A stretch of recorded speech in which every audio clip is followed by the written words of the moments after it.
You're watching Medfield TV, community shows. All right, thank you for your patience, folks. We were just waiting to have quorum, parking, late. It's all right. Now we are all here. Thank you. Do we get extra credit if we came early? You wish. All right, so we were not in executive session, and we're going to go into executive session after open session. Shall we go right into public input? Does anyone have any public input to share? I have a question. Please.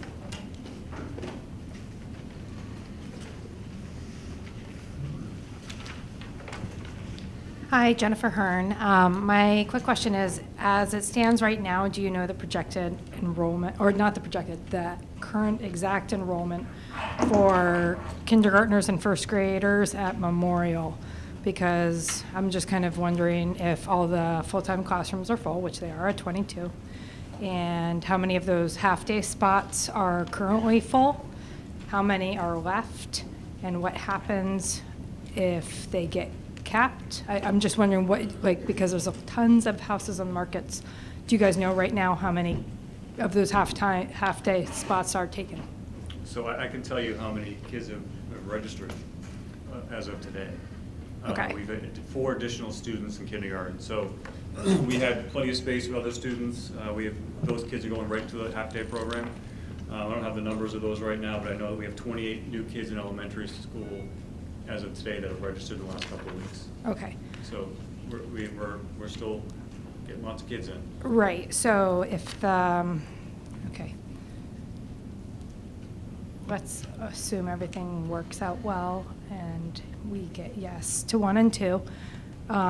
And we still hit the cap of the 22 max for the morning half-day and the PM half-day kindergarten. So there's no max on the morning half-day kindergarten. There's no max on, oh, So okay. There's a max on full day. I see. Yeah. Okay. All right. Thank you. So we have to offer the half-day because we have tuition-based full day. Right. So right now we have those 2 sessions, and we'll have to see as many kids come in, they're going to go into that half-day session.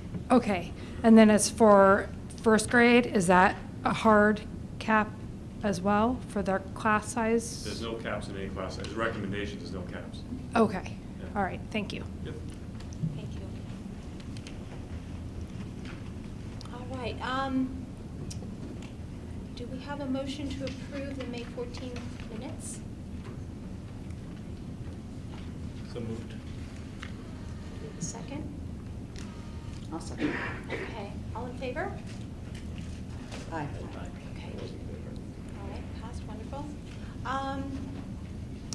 New business, we have some guests. Thank you, Madam Chair. If I may just go up to the podium, I have some plaques for our 3 retirees this evening. Please.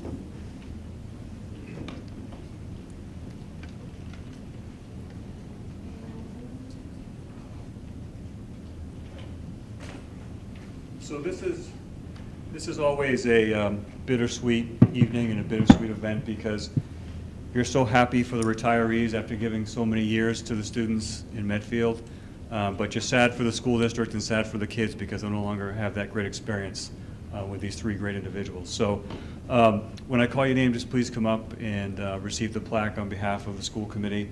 The first one is Pauline Carey.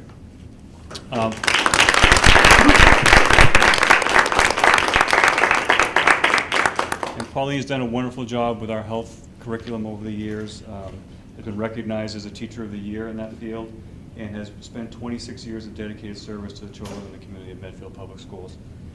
So it is with deep appreciation that we give you this award. Congratulations, and I hope you have a wonderful retirement. Thank you.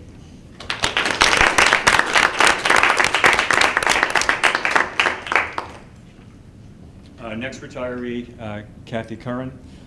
Kathy has done a wonderful job working at the Dale Street School, a second career teacher. She spent 24 years of dedicated service to the children. I have to say, all three of these candidates of retirees, I've had the opportunity to be in their classrooms in the last few weeks, and you would not know that any of them are getting ready for retirement. I mean, the energy, the passion, everything is still there. So with that, we appreciate all your service to our kids. Thanks so much, Kathy.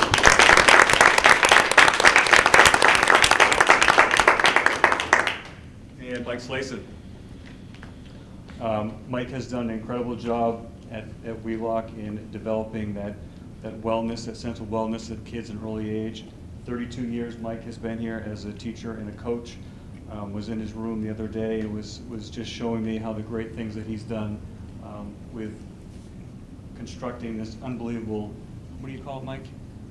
Well, it's the Wheelock Warrior Fitness Wheelock Challenge. Warrior. Right? It's just unbelievable. And the kids are excited, and again, you would never know that Mike is coming to the end of his career. The passion is still there, the excitement is still there, but like Kathy is excited about spending some time with grandchildren. So Mike, congratulations. Thank you. Appreciate all that.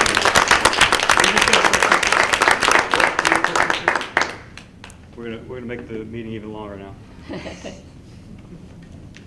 Anna Mae, you want to come up too? Oh, okay. Chair, we'll just.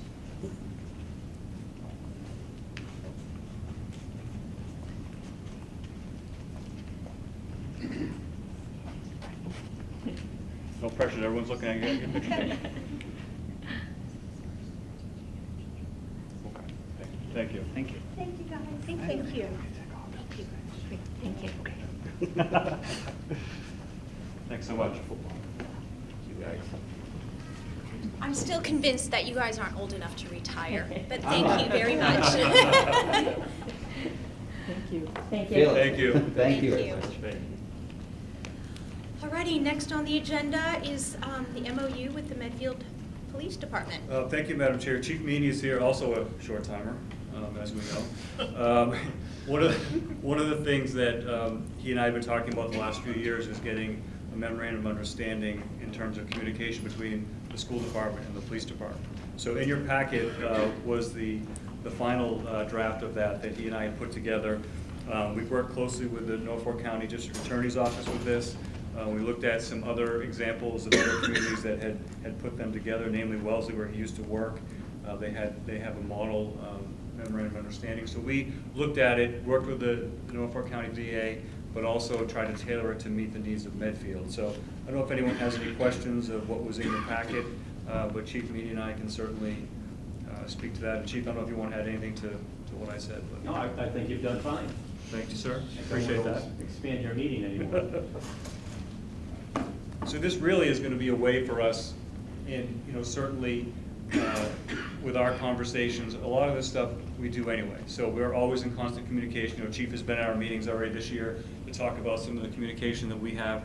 We speak many times a week. I speak on the weekends if something comes up. So this just formalizes that relationship, and it allows, and again, knowing that Chief was going to retire at some point, we wanted to make sure that this was in place prior to his retirement, and something that we've worked on for the last couple of years. So I certainly can answer anything that looks. It was all straightforward. It's pretty straightforward. Yeah. I mean, there's the component about who talks to whom, and all that. Everything is in there. The piece on surveillance and videotaping, that the police department at no time can have live videotaping of the school grounds unless there's an emergency, and that the police department has access to any videotapes only if we give permission, if it's part of an investigation. I mean, it's really straightforward, but I think that's something that it's good to have in writing anyway. It's good to have all that process in writing. So. Perfect. And do we? There's no vote needed, it's more Yeah, all informational, right, great. Because it's usually the superintendent and police chief that sign off on that, but we wanted to make sure that everyone was on board and felt good about it. Good? Thank you. Perfect. Okay. Thank you. Thanks, Chief. Thank you. Good night, all. Good night. Thank you, appreciate it. So right now we have some of our wonderful organizations that help the Medfield school districts. These are organizations that contribute to enriching the experiences of our students, and they go above and beyond what is budgeted in our operational budget. And tonight we thought we should recognize them and acknowledge all that they have done for the school system this year. So first on my list is CPAC, Tanya Sullivan. would you mind giving us an update for CPAC, please?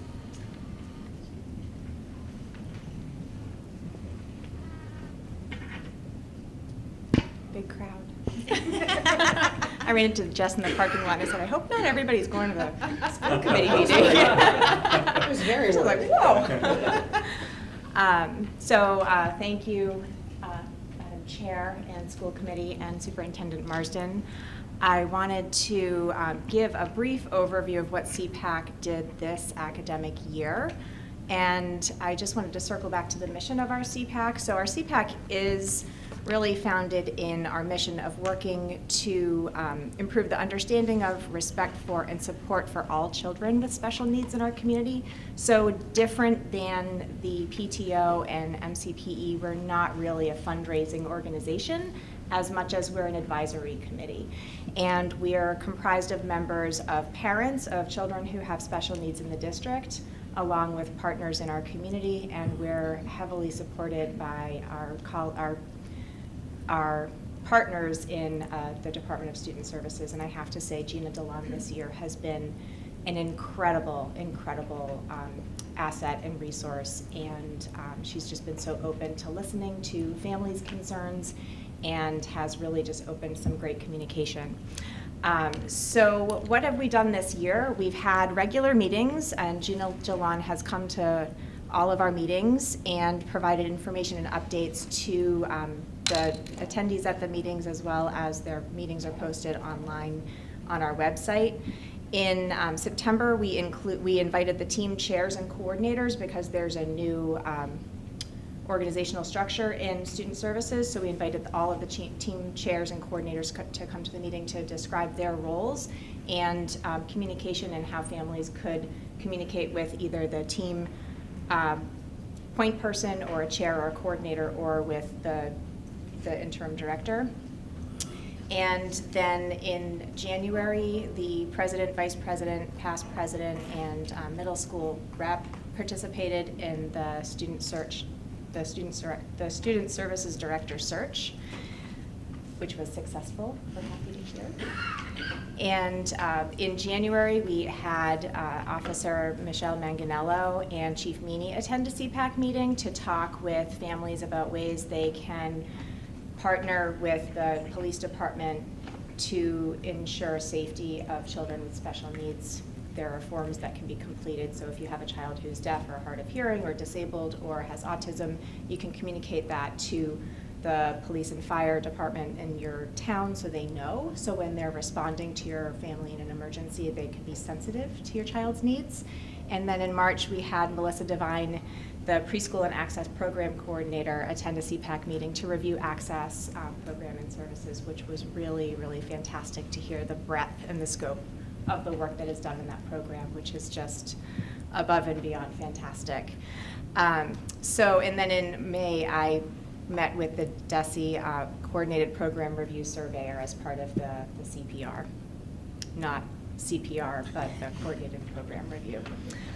So we had some donations and made some donations this year. The Lewis and Mary K. Smith Family Foundation makes a donation on CPAC's behalf to the district. So that is funds that's earmarked to student services and special needs related needs in the district. And then we've also made some donations to Mr. Perez at Personal Best Karate, his charity, because he will host events for CPAC but won't take payment for those events. So we provide donations in lieu of payment for a party for our kids.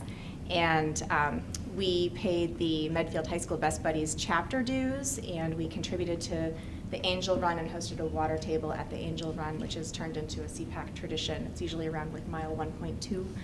And we donated $1,000 to the Access Preschool Music Enrichment Program and $1,000 to Jamel Adams and his partial honoraria for work he's done for the Blake Middle School inclusion. And the way we do this is really, we do a small amount of fundraising every year. So we raised almost $3,000 through the Kid Stuff coupon books, and we're probably going to take a break from fundraising this academic year. But that really goes back into the district. And so in addition to the donations that we make, we also have 4 scholarships in total that we give to graduating seniors. 2 are Andrea Trasher scholarships, and they are, the recipients are eligible to apply if they have an IEP or 504, and they're chosen through the guidance counselors in the high school. And then we award 2 CPAC scholarships, and they are recipients who demonstrate advocacy and mentorship related to peers with special needs. So those are chosen by the CPAC Scholarship Committee, and there's an application that the students fill out to be awarded those scholarships. And this year we did some workshops for families. We did, with Gina Dillon and Student Services, we did hosted a basic rights workshop through the Federation for Children with Special Needs. And we partially funded Medfield Talks speaker series, Sarah Ward.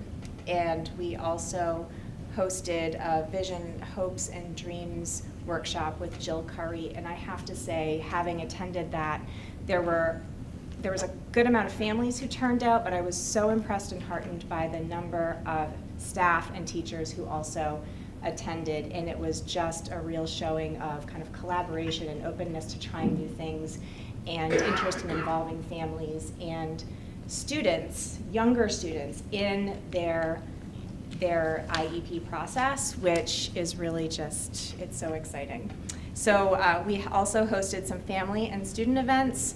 We hosted a pottery painting event at Luxury Books, and we also hosted a karate event at Personal Best Karate. So our goals for next year are really to stay true to our mission, and that is to increase collaboration and communication between student services and families.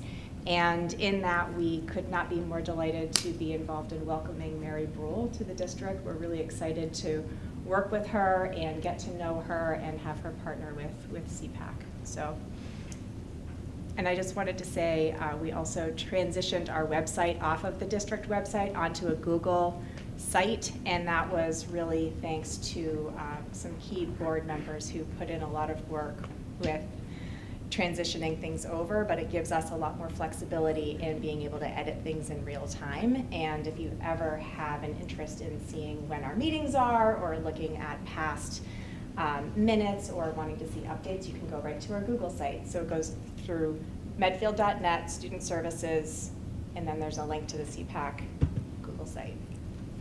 Any questions? Thank you so much.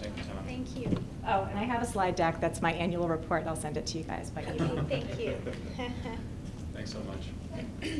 Wonderful, thank you. And Claire, MCPE, pretty please. And Kate.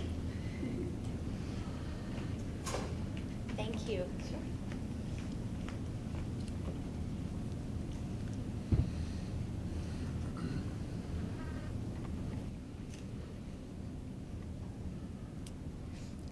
Good evening, members of the school committee and Dr. Marston. I'm Claire Shield, and this is Kate Boxmeyer. We were the co-presidents of the Medfield Coalition for Public Education for the 2017-2018 school year. We just recently rolled off the board, but we're here to just talk about this past year for a few minutes.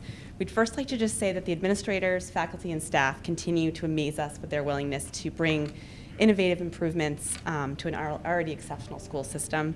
We thank them for bringing forth so many exciting grants this past year, and we're very proud to have been able to support them in their endeavors.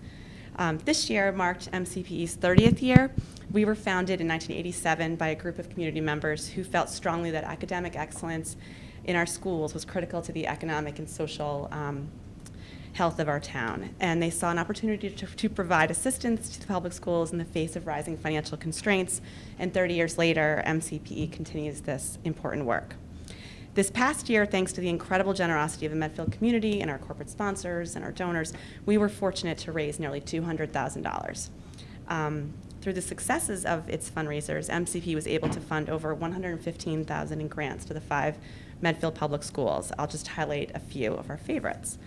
A memorial, Tower Gardens, is a grant which will enable students to engage directly with nature by caring for, observing, and eating from their own school garden. At Wheelock, providing innovative options for our students, which was a grant which equipped students at Wheelock to connect with their classmates in a more powerful way using cue ball, wireless microphones, whiteboard collaboration tables, and flexible seating.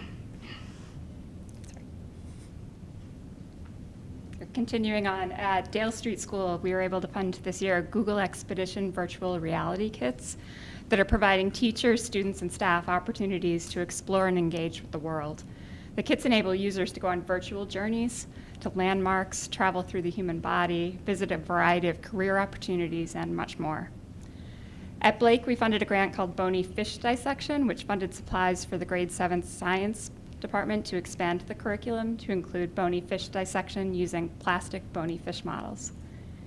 At the high school, expansion of STEM at Medfield High School Robotics Club funded robotics equipment, Tetrix Max RC robotics sets, Prism robotics controllers, and Prism Arduino boards and motors, enabling the expansion of the MHS Robotics Club and allowing it to rise to the next level.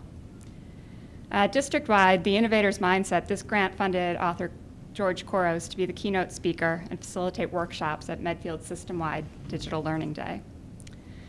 Additionally, a visit by Newbery Award-winning author and motivational speaker Kwame Alexander for not just our school district, but collaborating with the public library for the whole town.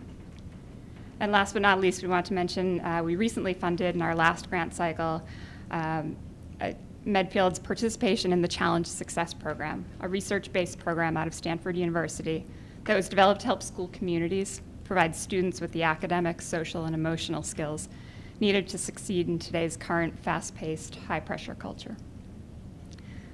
Additionally, we also this year went through a transformation of our website. I'd really encourage you to take a look at medfieldcoalition.org through the really hard work of some of our board members. We have a beautiful website now that has pictures that speak more than 1,000 words and really show you what we've been able to add to the school system here in Medfield. Thank you for giving us the chance to share some of our contributions to the schools. Thank you so Thanks so much. much. Thank you. Thank you. Chris McHugh Potts, Medfield Music Association. Thank you.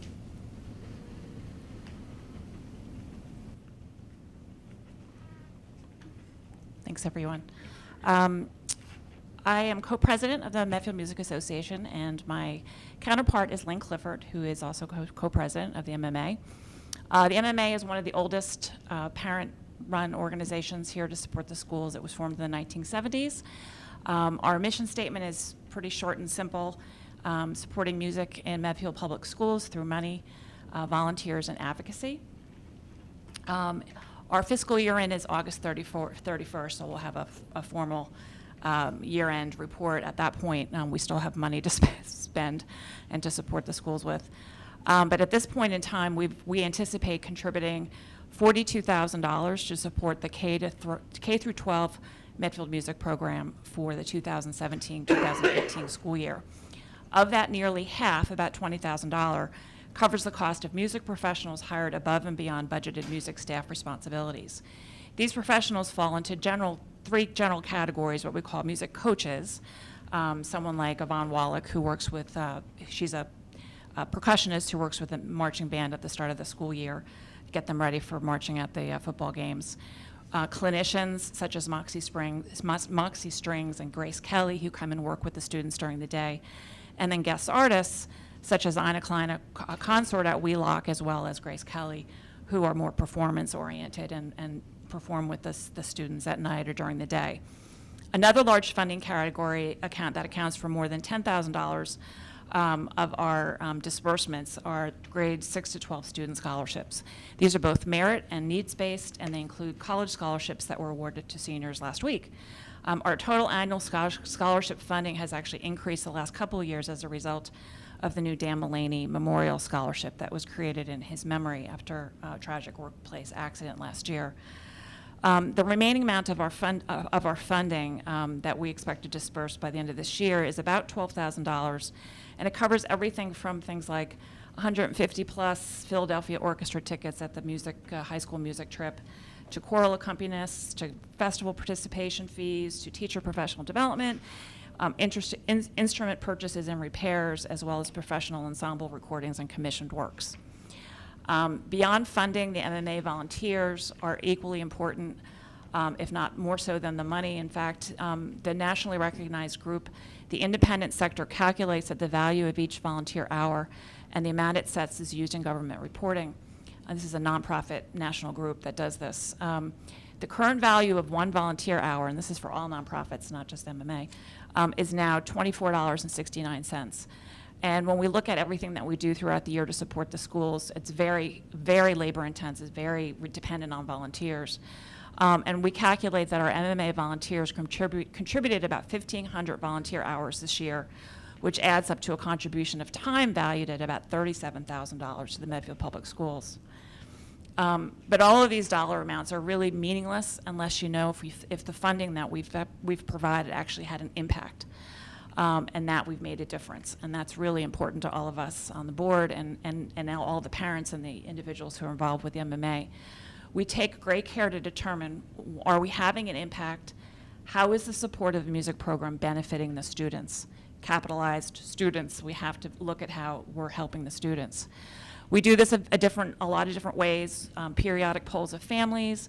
We talk to the students all the time, and we're always working collaboratively with the teachers to find out how things are going and what they need from us. I'll give you some examples of what impact looks like. It's the student from South America who shared that if it weren't for his MMA scholarship, he never would have discovered the violin, since it's not a common instrument in his country. He's now performing at the college level as a non-music major and loving every minute of it. It's the alumnus who said to me just recently with deep emotion, my parents, who have no musical training, could have chosen to move to any town, but they chose Medfield. And it was here that I found my passion for music. I often think about what would have happened to me if they had chosen another town. I'm beyond grateful for what the music program and the MMA have given me. It's the young female horn players who were ready to quit band until Grace Kelly came along and inspired them to stick with it, to have the confidence to follow their hearts versus be swayed by peers, and to learn that saxophone playing is actually, in fact, very cool for a girl.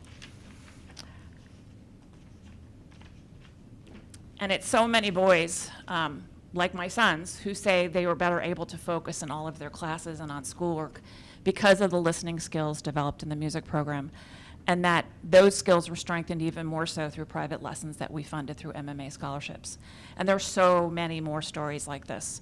For all of us in the MMA, we measure our success in supporting the music program really not by dollar amounts raised or granted out, but by the difference we're making in students' lives by doing two key things: providing caring, committed, and inspirational adults to work with and support students throughout the year. Virtually every coach, clinician, guest artist, MMA volunteer associated with the music program is committed 100% to our students, and the students know that. The other area that, in terms of the impact, is just providing unique experiences for our students, either individually through scholarships, as a group through music festival participation, and trips like the high school that just happened in April. The number one benefit our students said they gained from those music trips was the chance to get to know their classmates better and build that strong sense of community across band, chorus, and orchestra, and within their own ensembles. Through student and parent feedback, we know that the music program and the enriching experiences funded by the MMA makes a difference in the lives of students, not just musically, but in development of lifetime skills. And we really feel like there's nothing better than that. So that's it. Thank you. Thank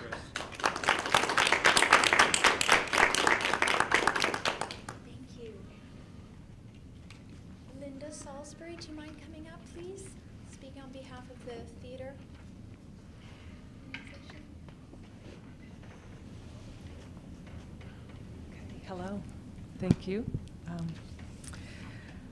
Well, the organization I'm here to represent is Friends of the Medfield High School Theater Society. The scope of our work is more narrow than the groups that just spoke, but still we feel like we have a very important mission. We're a Medfield Foundation initiative, and we are all parents of student members of the Medfield High School Theater Society. The Theater Society has approximately 100 students that are part of the society every year, and they put on 3 productions every year. This past year, our parent committee was comprised of 11 active committee members. But throughout the year, far more parents have also helped in terms of both fundraising and volunteer to support the Theater Society. In terms of our mission,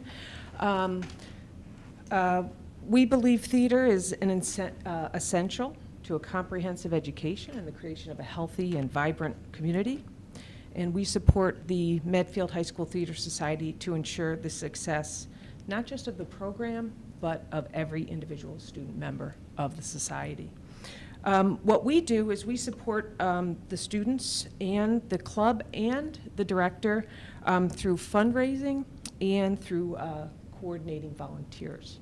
And as Secretary of State once said, it takes a village to bring every production to the stage successfully, and that really is true for us. It takes quite a large effort from the students, from the school, and from the parents and community to bring every production to the stage. So we try to play a supporting role doing that. This past year was a year of great transition and change for the program. Last year ended with the theater director retiring. Mary Ann Hayden retired after 26 years. So this year we brought in a new, I say we, the school brought in a new director, and it's been a fabulous experience helping her to onboard. We've faced some challenges because there were a number of things about the program that we and the new director were unaware of. In fact, the administration was unaware of as well, that we worked together with you, with the superintendent, with the school administration, and with the director to help our new director, Andrew McCoy, transition well into the program. And I think it's been a really successful year. We've had 3 really terrific productions this year.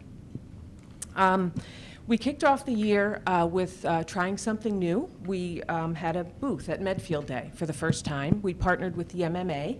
As it turns out, many of our club members are also part of the music program. So it was a wonderful marriage of the two groups, so to speak. And so our primary goal was to raise awareness of the club and of the upcoming production season. So we promoted the shows that were coming up. And we did a secondary goal was fundraising. We sold some magnets that we sell as a fundraiser that the Friends of the Theater Society do.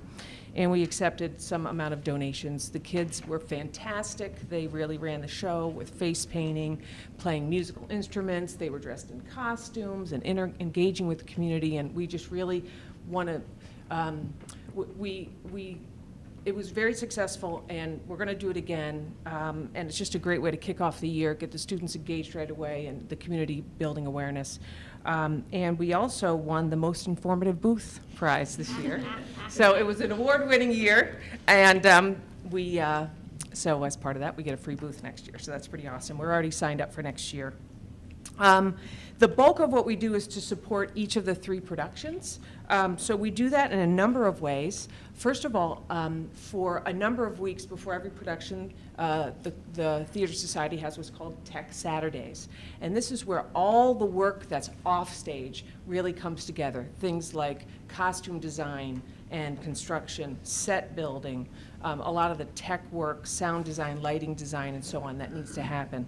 So we help with parent volunteers who are very dedicated and do amazing work with the students and with the director and the tech director every Saturday.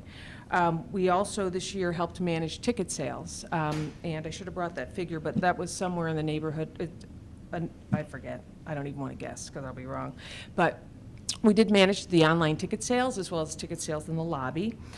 We helped fund publicity for each show throughout all the outdoor signs you might have seen around town. Those were funded by the Friends.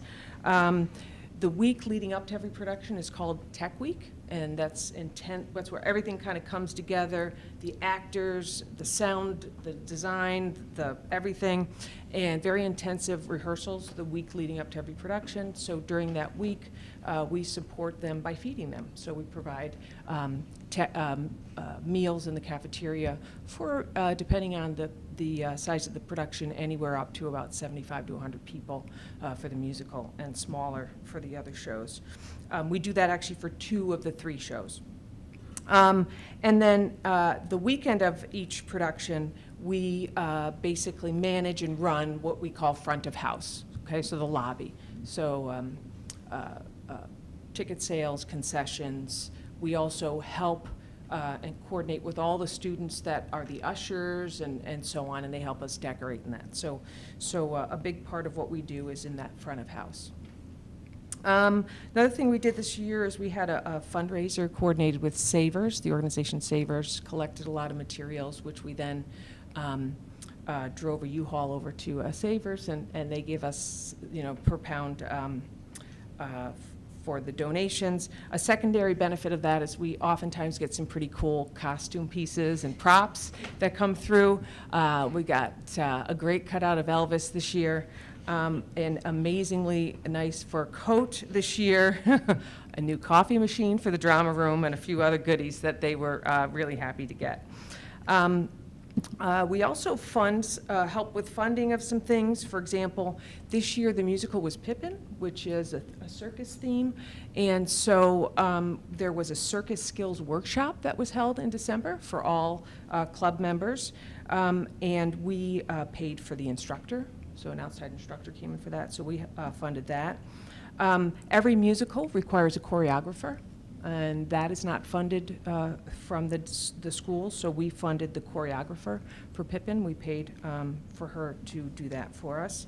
Another thing we did in terms of financial support is we helped the club with the grant writing applying process. So the club was able this year to get two very generous grants, one from the PTO, the high school PTO, the other from MCPE. Just this spring, we were thrilled to get those two. $7,000 from the PTO and just under $10,000 from the MCPE. Those together with some funds from the club as well as some funds from the Friends as well are all coming together to completely upgrade all the lighting equipment in the auditorium, which the club is really excited about and will really enhance the shows as well as other groups that use the facility as well, like the music program and other programs. Let's see. And then a final point to highlight is something that we did this year that will hopefully be unique to this year and we won't have to ever do again. And that is we did quite a bit of work focused on theater staff compensation, which I think you're all very familiar with because we came and spoke to you a couple of months ago about that. But we worked with the high school administration, the district, Dr. Marston, the school committee, to try to raise awareness for the fact that the compensation for our theater staff was far below comparable districts. So we brought that to light, and then we worked closely with Dr. Marsden to try to understand a lot of the issues and what the district might be able to do moving forward to try to increase that and better compensate, because we were we had a serious risk of high turnover. The director was basically having difficulty being able to come to work because her child care cost more than she was being compensated. So it was going to be an ongoing problem, not just for her, but anybody we brought in. So we're feeling really good about that process. We've made some really great strides going forward, and some final things to tie up, which hopefully will all run smoothly. And so we feel really happy about that. We're really excited with the new director this year. She's really fantastic. We don't have a website, but the club has a website. And if you take a look at it, I just actually looked at it before I came here, and it's full of all kinds of really helpful information. It already has information about next year's auditions in September, the productions, all kinds of stuff. Just one of the many ways in which our new director has really made really huge improvements to the program. And so we are just really happy to be here to support the club and, most important, the students. Thank you. What are the productions for next year? Okay, for next year, and there's one change related to the productions is one of the changes the new director has done is change the schedule of productions a little bit. So next year we'll have a fall play, which is going to be Midnight Summer Dream, Shakespeare, of course, and then we're going to have a winter musical instead of calling it spring, and I believe she did that just to highlight the fact that any student who plays, who doesn't play winter sport will be able to be in the musical. So it's a similar time frame. It's going to be in March, and it's going to be Big Fish. And then the student-directed one acts, or Medfield After Dark, is in the spring next year. It'll be in May. So that's the lineup for next year. Fantastic. Yeah. So we're excited. Thank you so much, Linda. All right. Thank you. Thank you. We've got Martina Spitzer from K-8 PTO, please.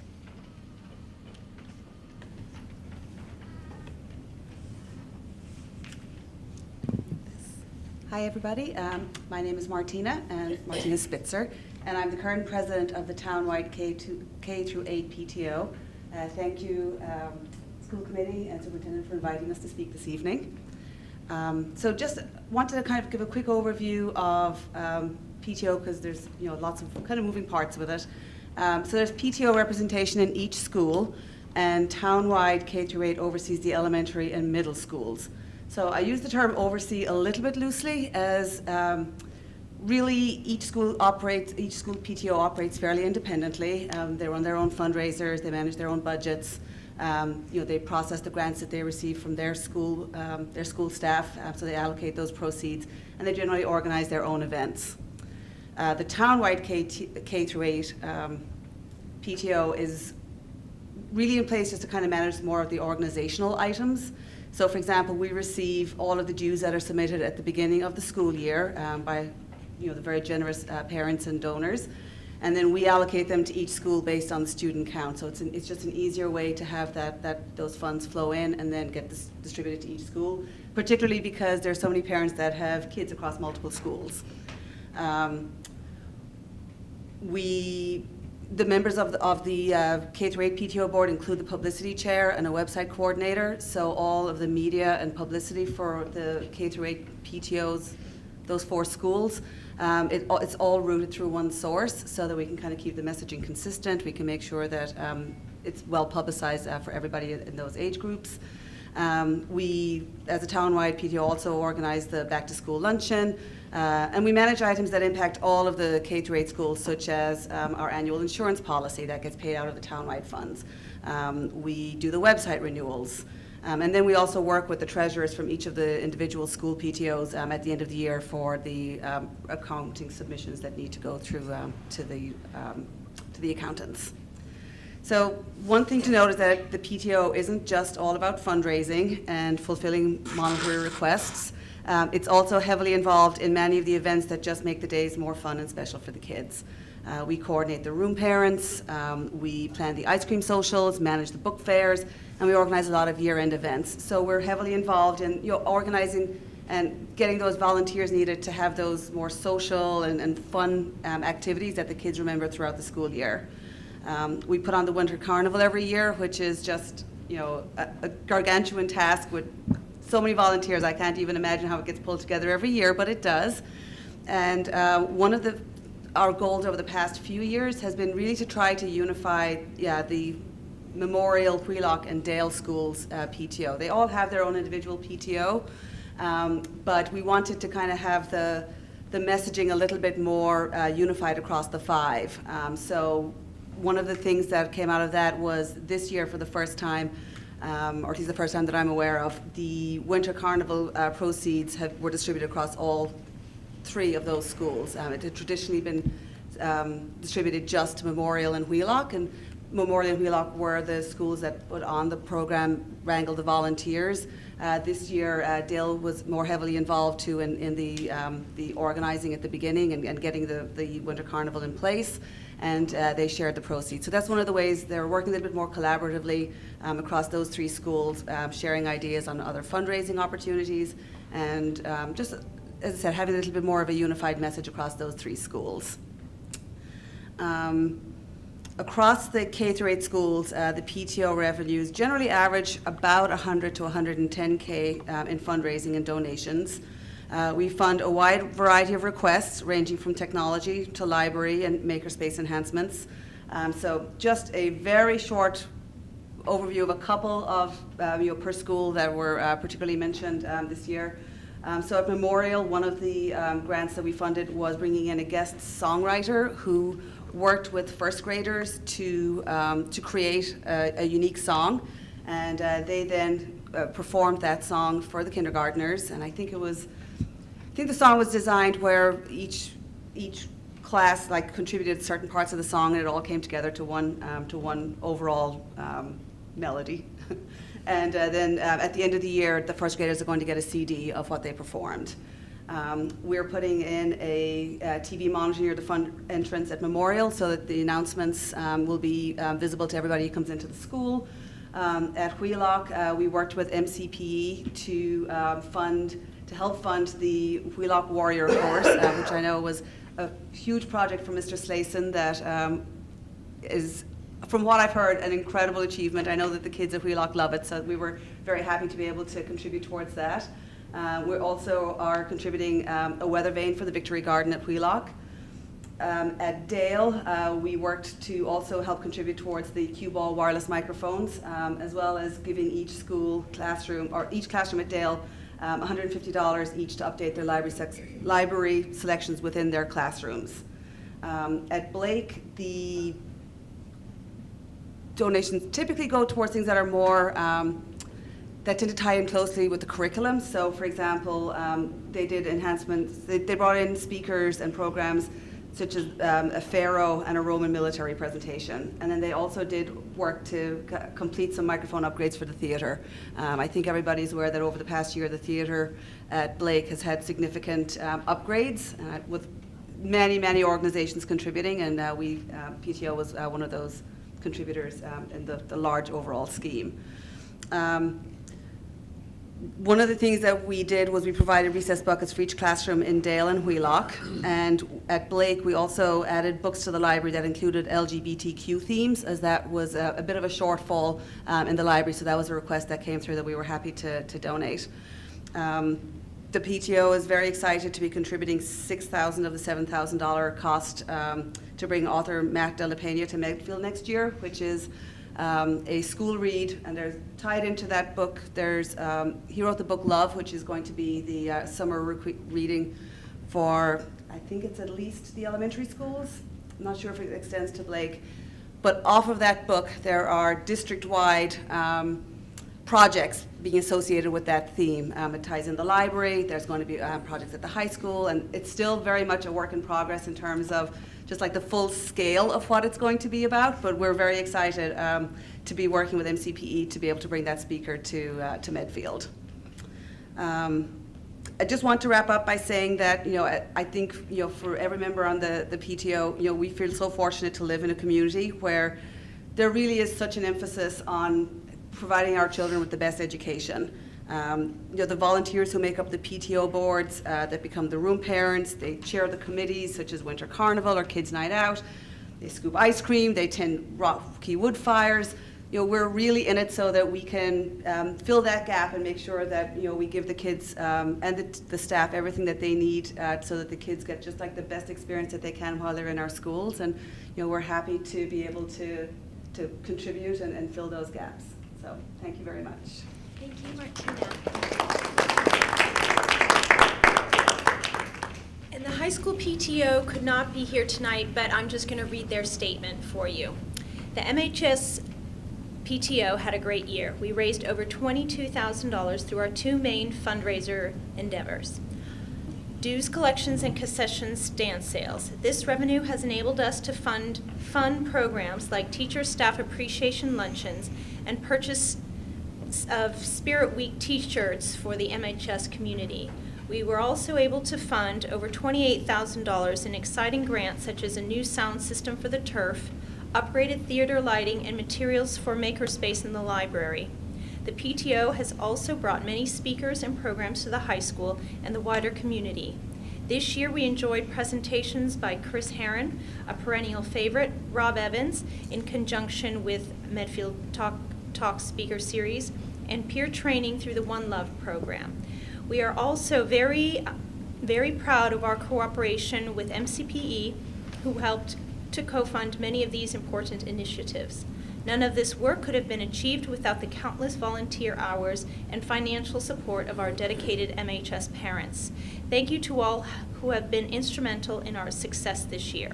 Finally, the PTO wishes to commend the work of the all-night graduation party committee. While technically under the umbrella of the PTO, it is completely self-funded and autonomous group that plans and hosts this spectacular event each year. This group spends the entire school year raising money, decorating, and planning logistics to culminate in one unforgettable night, which took place overnight last night. It was a smash success. Thank you for making it so. Thank you, Laura Mulready and Joelle and Rip, co-presidents, MHS PTO.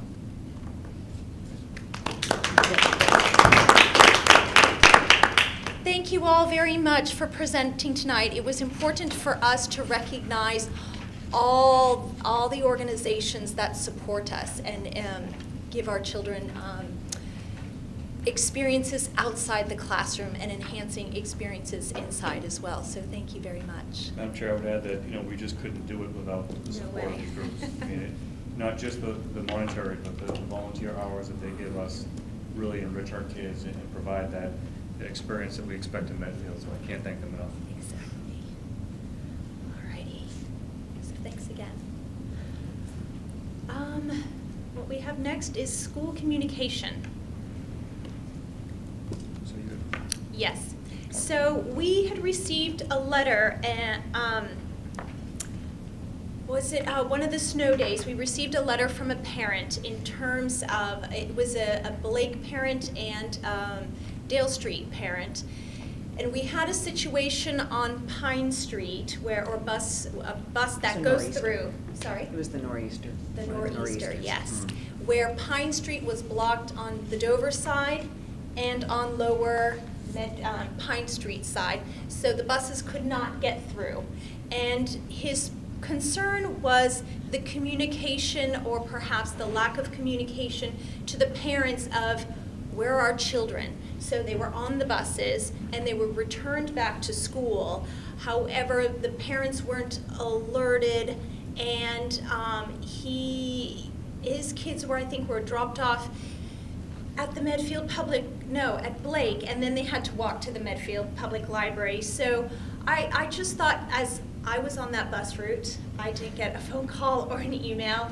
I think through Facebook, through texting, we figured out, all right, park on Flintlock, walk through Hawthorne, and we got our kids home via back roads and internal rides. But the point of trying to address this letter is to get clarification of communications. What happened? What did we learn from that moving forward if this happens again? Michael, do you remember that day? No. What was the communication like that I day? don't remember 50% of the town parked in the cul-de-sac in front of my house. Oh, please. Yeah.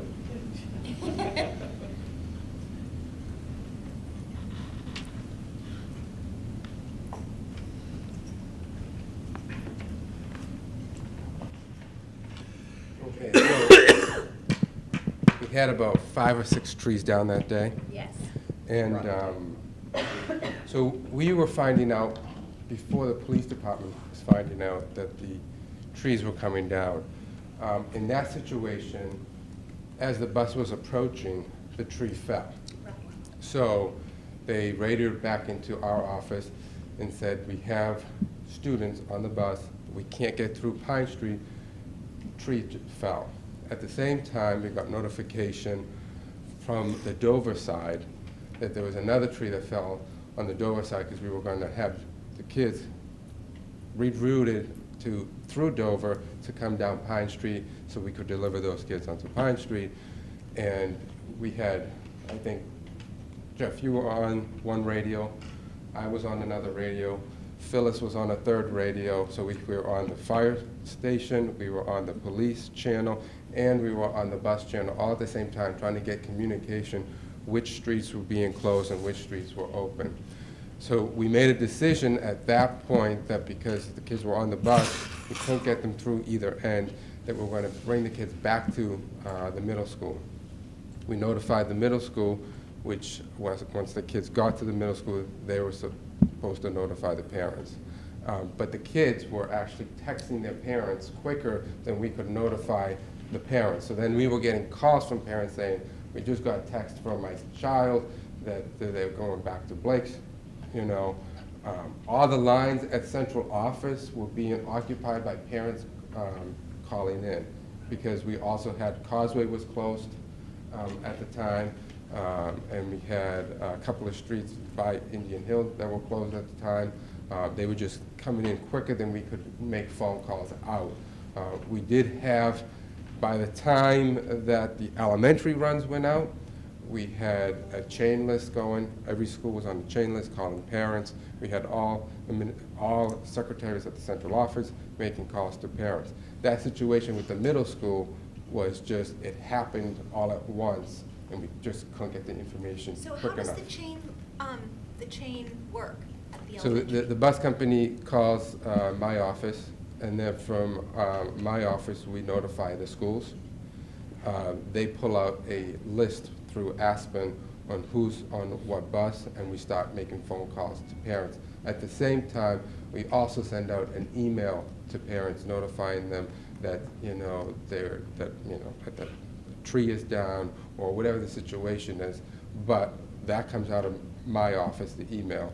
But the phone calls are made through the school departments, the individual schools. Is there a system, you know, like how you guys do the robocalls for snow days, like per bus route, or something a bit more efficient? I mean, there's definitely ways we could do that. We have, the way our robocall is set up, it's set up by grade levels. Okay. And the way you'd have to do that as individual students, I'm sure we could do it by buses if we needed to. Just wondering. I think that the way it was handled in the elementary was fine, it was great. It was a rare occasion when you have all those trees falling at once, literally at once. Yeah. You know, during that. You know, that particular letter that we got, those kids were not told they had to go to the library. In fact, the student from Blade walked to the high school to meet his brother. And then they made that decision to walk to the library. So it was unfortunate. I'm just happy the kids were safe. Of course. That was the most important thing, but. But essentially, there are systems in place. There are systems in place. That was the best storm, right? That where everything just happened so quickly that we were notified by the bus driver because it happened as the bus driver approached. Yes. So. Just terrifying in and of itself, but. And I think that's the Those typical things thing happen is in when the something world. like that happens, you bring the kids back to school and they're going to be safe in the school. Correct. Right. You know, and then we work out the logistics of parents coming to get their kids after that. And that's the main thing, to make sure the kids come back and they're safe, and that's what we did in that particular case. You know, some of the things that we've looked at different apps that we could use. We've actually met with the company numerous times. Michael and I have, the leadership team, we met with them. I mean, everything's on hold right now. I mean, the company that we work with wants to move forward with this so that, you know, some of the data that we have as far as how people consume our information, over 70% of that is on an iPhone. So we get data back, like for instance on my blog, it's like 72% are reading it on an iPhone. They're not reading it on their PC. So we know that that's how people are consuming our information. So we've looked at apps to put out there that we could use, but we're kind of on hold right now. We'll talk about it after Budget, yeah. June 11th. And I think it deserves to be said that that Friday was such an unusual day, and that there were not just, you know, you bring kids back to the school because that's where they are the safest. But middle school kids and high school kids can then leave no matter what you ask them to do, no matter how much you. And that day, because of the weather, the coverage was spotty. I knew that there were some people who were getting emails, you know, 45 minutes, hours after they were sent out, and that has a lot to do with, you know, can you plan for the day that the Verizon's going to work well, or that they're rerouting? I'm still waiting for a day they work well in Medfield. I am too. I mean, but there's always going to be things sometimes, and that day was a rotten day, and I was also texting people who were saying, can you go get my kid, because I can't get out. Yeah, and so there's these kind of very unique circumstances that day. I think it's important to address the communication so we all understand how that happens. Right. But there are, you know, these are emergencies, and during emergencies, things are gonna be very inconvenient, and it's great to be able to learn. But for the next emergency, we will not have thought of every single thing. It's almost impossible. It's kind of why having systems in place and being flexible with your ability to kind of manage during this crisis is important. All right, perfect, thank you. Thanks, Mike. The high school handbook. So Anna Mae and I had a conversation. The high school had talked to me on Friday and also again today. The version of the handbook you have in your packet was some of the updates that our legal team at Murphy, Hesse, Toombs, Lehane made for 2017, 2018. And they're still working on the 18-19 handbook. So that should be done by probably the beginning of July.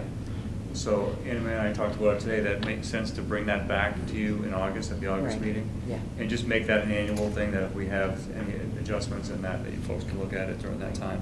But I think you got a sense of what that handbook looks like, and we updated a lot of the legal stuff that hadn't been done in a while. You know, some of the things that, you know, adding gender identity to some of the components there. Certainly, we're looking at, which is coming up in the agenda, the homework policy as well, which we'd be able to insert that into the new one in August too, if we get to that point. So I think that makes the most sense, if that makes sense for all of you. If you have any feedback on what you saw during, you know, in the 17-18 one, just email it to me and we'll put that together too. I know there's some questions that some of you may have had during that, but we can look at that and add it if we need to. But it's fairly comprehensive, it just need to be updated with some of the laws.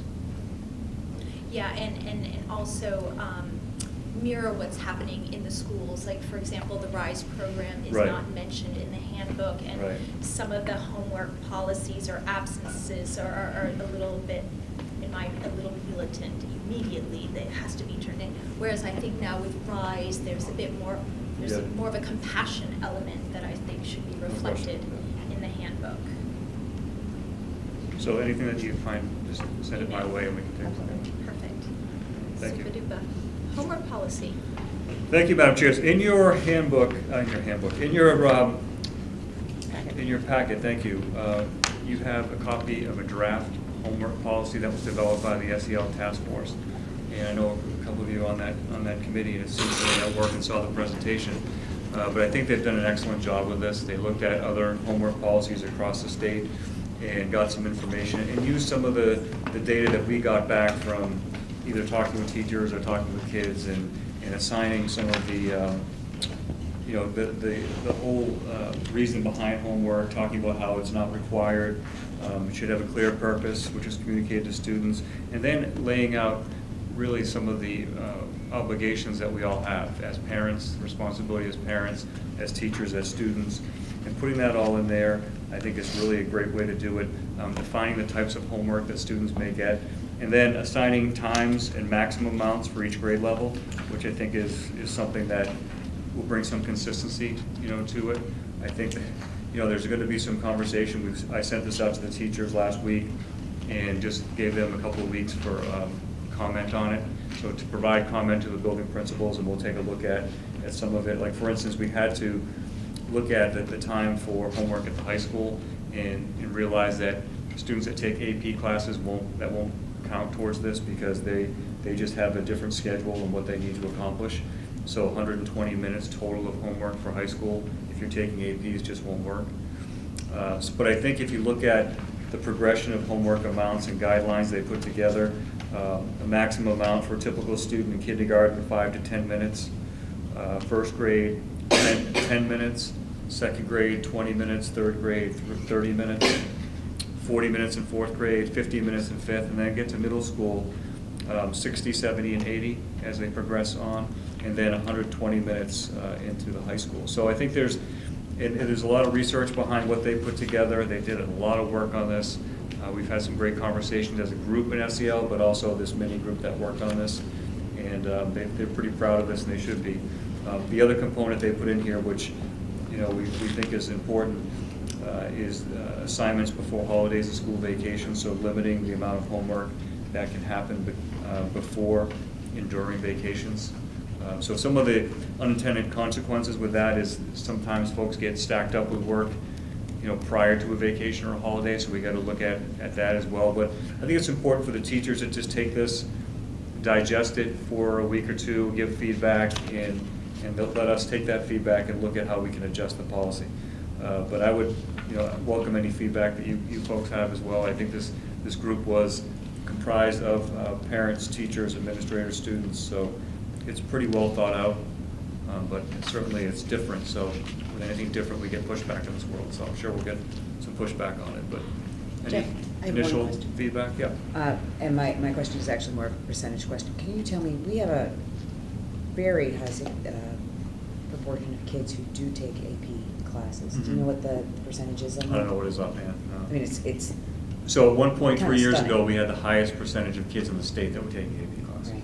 Yeah. So at that point, when you have a majority of the student body taking an AP, and yet when we say that it's 120 minutes, but AP is exempt, there's a disconnect there around the social emotional portion that I think that we need to be deeply concerned about.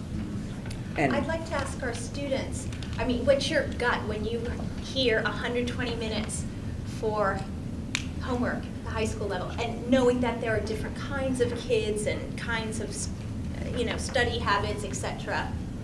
Realistic, not realistic? Is that per night? Yeah, Yes. 2 hours. I feel like that'd be really nice, but. Yeah, I feel like once you get into high school, the way you break down your homework, you're never going to get 120 minutes of homework. It's really what you want to do with your homework. I mean, you can have 20 minutes of homework if you want to play that game, but you can also make it into 4 hours worth Spoken of homework. like a true graduate right there. So, as much as you say you can give kids 120 minutes of Yeah. homework, that's not incredibly realistic because you have overachievers, underachievers, achievers, so. Jeff, I think one of the things that stood out in the policy is the term meaningful homework. No And I question think about that it. is not giving homework for homework's sake, which is unfortunately been a past practice in our profession. I think the need that if homework is not given, that there's some sort of perception given on the teacher.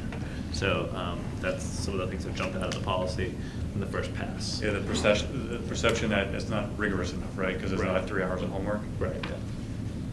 Sorry, Linda, yeah, please, thank you.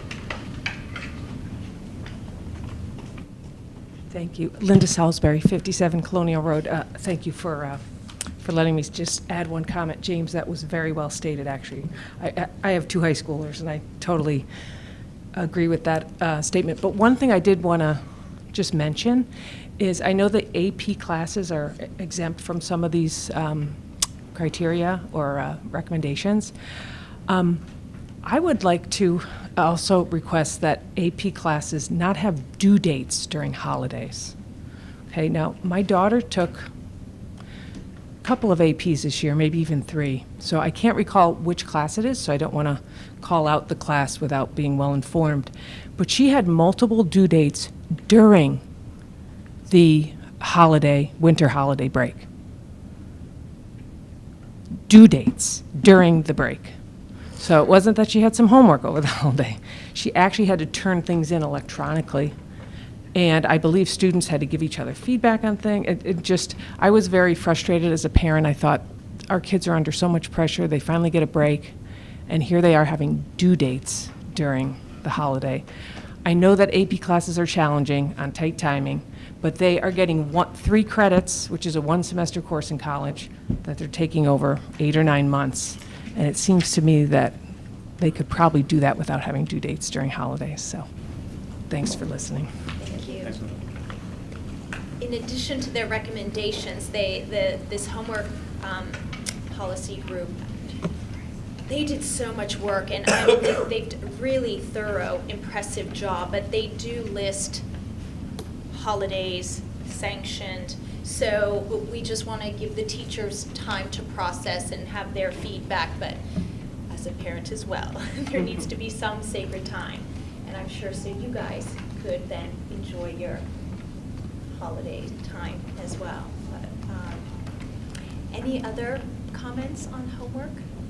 I think during the holidays, teachers are pretty like, yeah, some AP classes, or like even some of my regular classes I had some homework due, but like the teachers, if you email them, like they're usually like flexible about it, or if you forget, they're like, I'll give you one more day to do it or something, so then it's usually like a one-day thing for me. I've never really had but I know a lot of people who have had like essays due or something like that.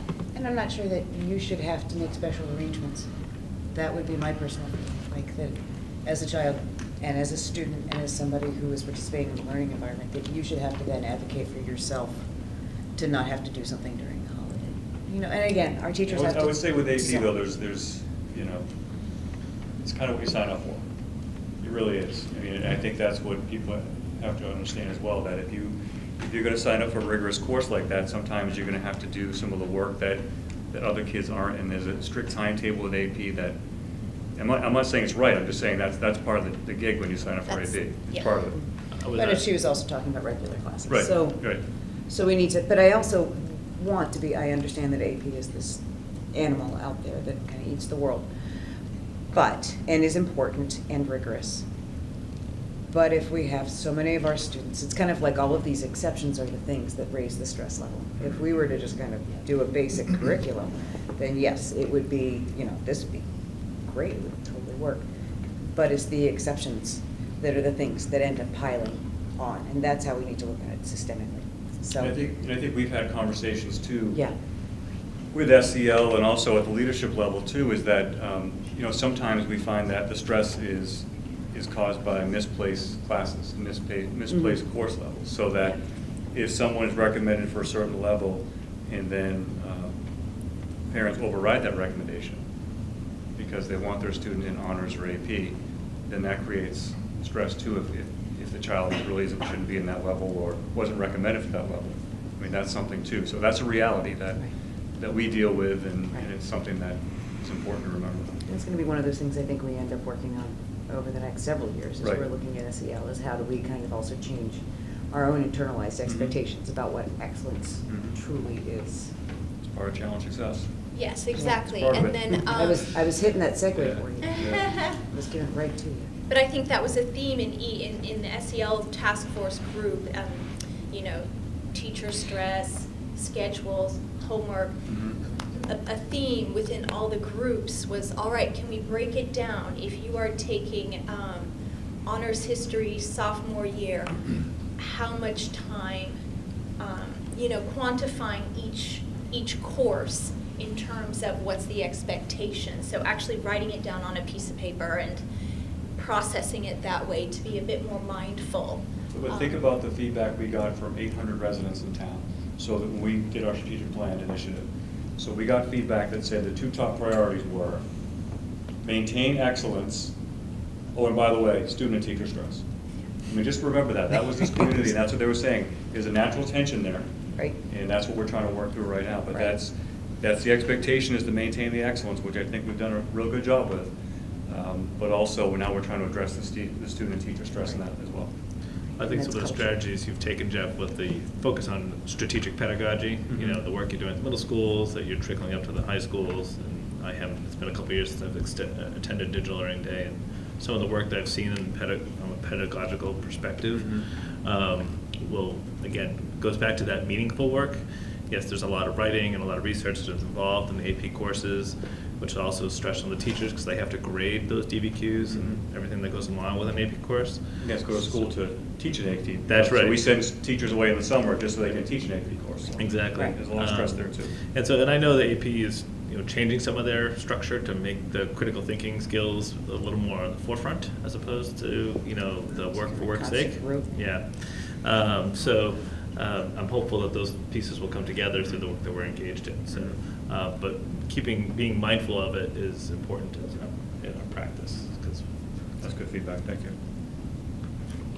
Any last comments from you guys, homework-wise?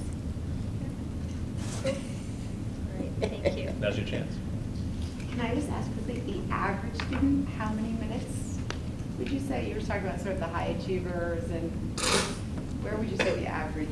It's tough to put a number on it, and kind of off of that, I wouldn't get too focused on a number too, with what Leo said, quantity or quality over quantity, it's easier to say, oh, giving 120 minutes to a high schooler every night, that's gonna cross all the T's and dot all the I's kind of, but if 40 minutes of homework is gonna be more meaningful in the long run, that's more important. If an essay is gonna be more than 20 minutes worth of multiplication, it's easy to get focused on a number, but sometimes the more meaningful stuff. Bonnie, you know that all of our students are above average. And Lake will be gone. Yeah. Lake will be gone. Super. I would say an average. Just wondering what's coming hour. down the pike. I feel like it all depends on how long you study for. Like, I never really have like a lot of paperwork, but I'll have study. So like, studying's kind of like never ending. You just choose when you want to study and when you don't. So like, some students can study for 4 hours and some can study for 30 minutes and they're fine. So it just like all depends. Thank you. Thank you. Thanks. It's good to get your perspective. See, this will be a meaty discussion in the next several years. It sure will. Next on our agenda is the superintendent evaluation. And I have all the packets, so I will pass that out to you. The plan is to, Dr. Marsden has his goals that we approved at the beginning of the year. We're going to write our evaluation, if you could get it to me by the end of June. And then I can compile the information and have a report ready for our August meeting. That would be great, so I'll pass that out at the end. Any other items since posting on May 31st? Okay. Old business FY19 budget update? Thank you, Madam Chair. So the gap is still $1,043,521. So the gap has not changed. That's still the amount that we need to either raise through an override or reduce through cuts. We looked at some of the impacts that we have across the district as I gave you some of those reductions at the last meeting. So one of the things that we tried to quantify is what's the impact on the high school courses. So the high school schedule is still not done. It's always done by now, but it just can't be. So 16 courses are impacted based on the reductions that we've identified. So that's going to be difficult with kids now. We need to reduce those courses because to change all their schedules for those that are enrolled in that. So some of the courses, like for instance, if it's a math course, we may, if there's multiple of the same course, drop one of them and then put those kids in another course to bring the class numbers up. So either way, it's going to be a huge inconvenience and impact on the high school. If it's going to be business, one of our cuts, that's just going to eliminate one whole section, and we'll have kids double up in there, bringing it up to about 27 in that classroom. So it's not great across the board. As I said earlier, we had 28 new kids register in the elementary level so far the last couple of weeks as of this afternoon. So if we don't get those numbers, you can imagine what those numbers will be like in elementary school next year. So I think that one of the things that we talked about is that we should have another school committee meeting planned for next week, if we can, maybe on June 12th.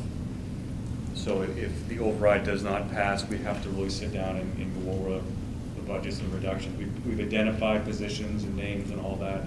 So we've done all that part.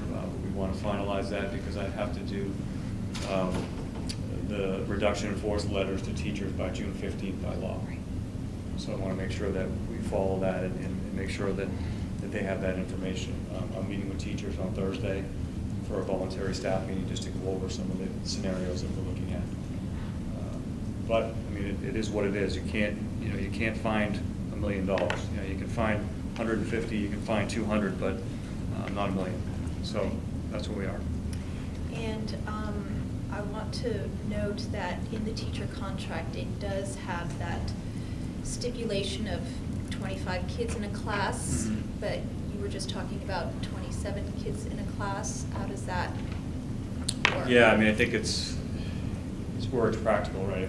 It's not guaranteed. There's some contracts that have guaranteed numbers where if you get to a certain level, you have to hire additional people. I mean, this one isn't really guaranteed, so we can go above that. And especially, it's interesting enough, the language, and it's old language, been there forever.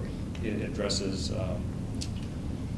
wellness classes, phys ed, kindergarten was thrown in there, which is interesting, as one that doesn't really need to have that 25 cap. So I think we'll have to look at what we have for numbers and go from there. I mean, we have space issues that we know of, but certainly if the override passes, we'll have, decent numbers in the lower grades all the way through. See if I have so Wheelock has 10 kids that just registered in the last few weeks. Some of them are already coming from the new Hospital Hill, actually. Dale Street has 4 in 4th grade, 3 in 5th grade. Kindergarten has 4, 1st grade has 7 new registrations. So it's only June. It's only June. It's only June. 50 bedrooms for And sale. if we get the updates, we're not home, but bedrooms for sale. That's what I concentrate on. And I as don't you care see, about there houses are a lot, anymore. You there tell are me a how lot many for sale bedrooms right there are. now, and they're going fast, so. Okay. So if it is not successful next Monday, then I'd like to post a meeting for Tuesday night anyway, just to keep as a meeting, and with the only agenda item being FY19, where we're going from that Okay. point. And then if we don't need it, we don't need it. So we're just gonna roll from there. Jeff, can we get updated projected numbers for, at least the K-5 grades, just on that note? Sure. So what you want, just so updated projected class size. Class sizes? Total class size. Sure, yeah. I know the full day is a full, but, We could do that, yeah. Just for as you know, many of us are being asked many questions. Yeah, so And if any we have information it- we have is good. So we'll do it tomorrow, Wednesday, and it'll be as of that day. Sure. So I'm sure it changes Perfect. every day. So. Yep. That's cool. All right, we'll do that for you. I'll get them out. Well, there's a bunch of open houses, this coming weekend, so next week it'll be a little higher. It's fascinating. So we looked at some of the information with kids. It's not. So kids are coming from Needham, Natick, New York, Connecticut, Rhode Island. What's the one overseas? We had England. Greece had a student from Greece coming in. So everywhere. I mean, they're coming from all over. It's not just local. It's everywhere. So I think one of the things that we had talked about with NESDEC is that when GE opens up in South Boston, we'd start to get more of the executives from GE. And we got, I think, 3 or 4 last year. So as that becomes closer to opening, we'll probably have more from that as well. They're going to be in the surrounding area, I would think, with Medfield and Dover, Wellesley and everywhere else. So. But I get you that, Lee. I'll get it out to the committee. Thank you. Updated class list, sure. Could you do it actually up since this 6th cluster is also I guess that's involved true, there? yeah. Maybe K8. Be interested to see if we K8. could go K-8. Sure. yeah, So Because do we do that. still have kids moving out of the middle We school can do end the as math well. on the number of students, Sure. number of teachers. Maybe a reminder of how many teachers per grade level at each, proposed at each, budget level. Okay. The 3 and the 616. Sure. Okay. I'll get that out to you Thanks, tomorrow. Jeff. Do that tomorrow. Thank you. Medfield 2021 update. That's a future. Oh, future. Yeah. Okay. We do donations first? Sorry, I missed that. Oh, It's all right. gosh, yeah, donations, sorry. So I asked you just to approve a couple of these donations. So Blake Middle School, a check in the account of $155.63 from A-plus School Rewards Stop and Shop Program for Blake gift account. And then Wheelock School, a check for the amount of $222.91 for the A1 School Rewards Stop and Shop Program for the Wheelock gift account. I ask you to approve those as shared. Motion to approve. Second? All in favor? And you say that. All in favor? Aye. Super.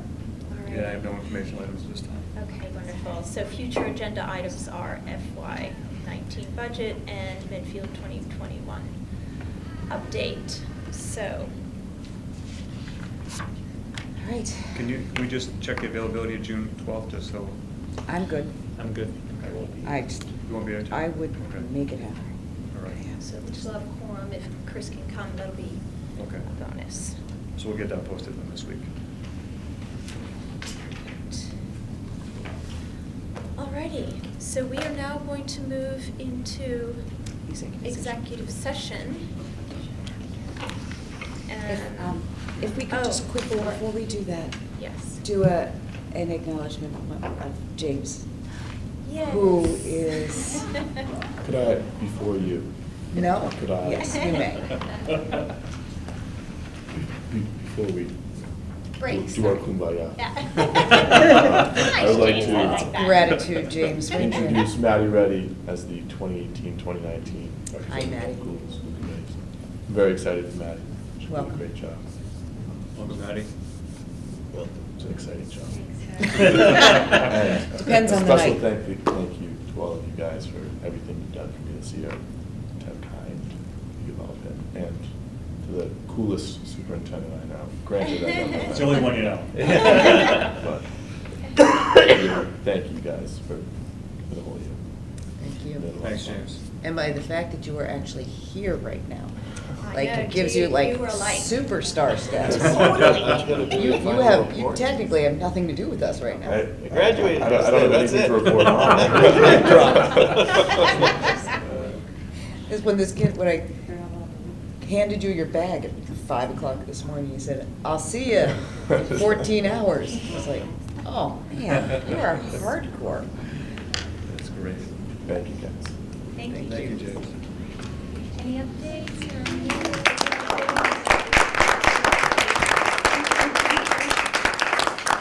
We've been saying how James is the GOAT of school committee reps. But no pressure, Maddie. So there's a lot of No. pressure, actually. Anyway, he's a great man, so good luck. Best neighbor in the game.